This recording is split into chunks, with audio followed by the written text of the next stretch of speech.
Hello, everyone. In this video, we are going to discuss planning and managing market offerings. In this video, we are going to introduce the G-Stick framework, a structured approach basically that helps companies plan their marketing actions effectively.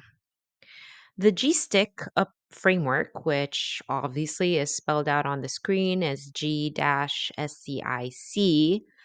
stands for goal, strategy, tactics, implementation, and control, hence the G stick framework. It is defined as a structured approach to turning a marketing strategy into action. So each component serves a unique purpose in ensuring the success of the marketing plan. So let's start with goal, right? So, goal, what is the company trying to achieve? Example, increasing market share by 10%. So that is a goal. It's so important for the company that it sets clear and measurable goals. And that is important for the success of any marketing plan. In fact, a good goal should be SMART. SMART as in specific, measurable, achievable, relevant, and time bound. Again, SMART, SMART or specific for SM, measurable, A, achievable, R, relevant, and T, time bound. So, for example, instead of saying we want to grow, a SMART goal would be we aim to increase sales by 15% within the next 6 months. Is it specific? Definitely. Is it measurable? Yes. It clearly says that it needs to increase sales by 15%. That is quite measurable and it is specific as well. Is it achievable? Probably, yeah, for the company that set this goal. Is it relevant? Yes, it is time bound. Is it time bound? Yes, it mentions in the goal that it needs to do so within the next 6 months. Having a clear, smart goal helps align the entire organization and also it provides a good benchmark for success as opposed to some um, loosely worded goal. Okay. Next is strategy in the G Stick framework. Strategy, as in how will the company achieve that goal? Example, by targeting a new customer segment, right? So once the goal is set, the next step is developing a strategy. So a strategy outlines how the company will achieve its goal by targeting specific customers and delivering value in a way that makes you different and it makes you stand out from the competition. Okay. For example, a strategy might focus on reaching tech savvy millennials through digital channels and offering personalized services. Okay, so it's very clear in who is it targeting. You have here the millennials and how is it going to do that through digital channels and what is it offering personalized services. Okay, so that is the strategy. Next is tactics. So what specific actions will the company take? For example, it may want to launch a new product line. After the strategy comes the tactics. These are your specific actions that the company will take to realize its strategy.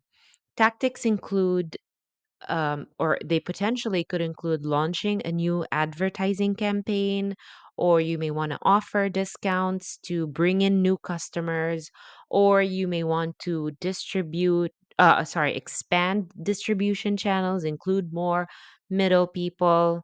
Okay, the key here is to ensure that these actions are aligned with the overall strategy and the goal.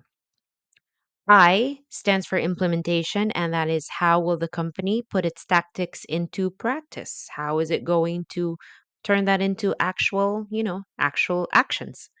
And C, control. How will the company measure progress and make adjustments if it is necessary?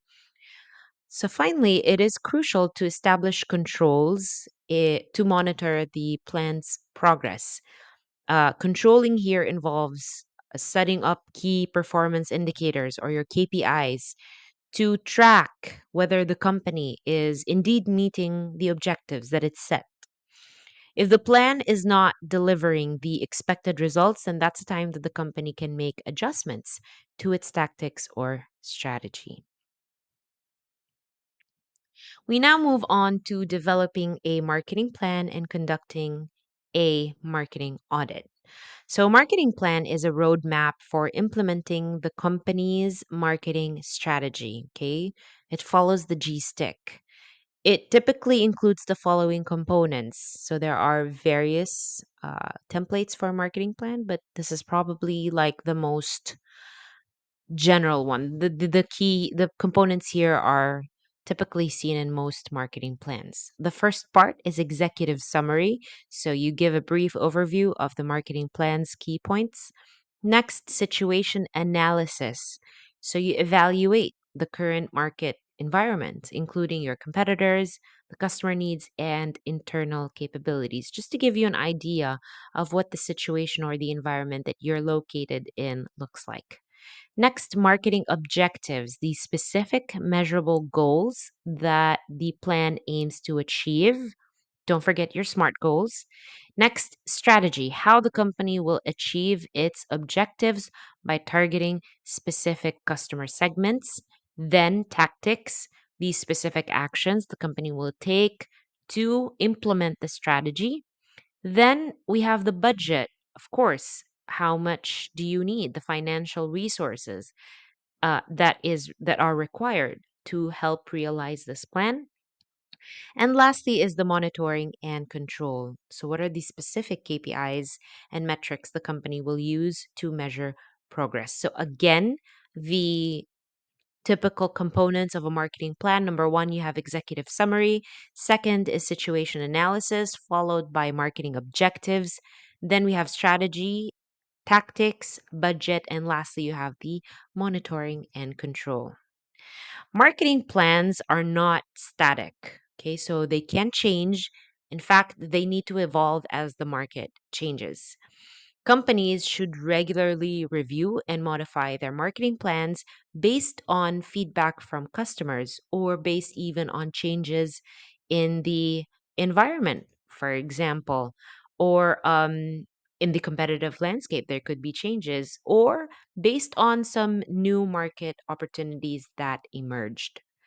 Regular updates to the marketing plan ensure that it remains relevant in a dynamic market. For example, if a new competitor enters the market or customer preferences change, the company might need to adjust its pricing strategy or reinforce its promotional efforts. Lastly, a marketing audit is a comprehensive evaluation of the company's marketing efforts. And this is a crucial step in the process because how else would you know if your plan and your strategy are indeed working? The audit involves a systematic review of the company's goals, strategies, and performance to ensure that everything is aligned and working effectively. The purpose of a marketing audit is to identify areas where the company can improve its marketing strategy and its execution. So, again, the marketing audit does not just target performance, it also targets the company's goals, strategies, and along as well the performance. A marketing audit typically covers several key areas, including the market analysis, as in are the company's products meeting customer needs? Are there new opportunities or threats in the market? Next is the strategy evaluation. Is the company strategy delivering the expected results? Does the company need to adjust its approach? And lastly, the marketing audit will also cover resource allocation. Are the company's resources being used, of course, efficiently? And that is one of the main concerns of management. Are there areas where the company could invest more or should it cut back?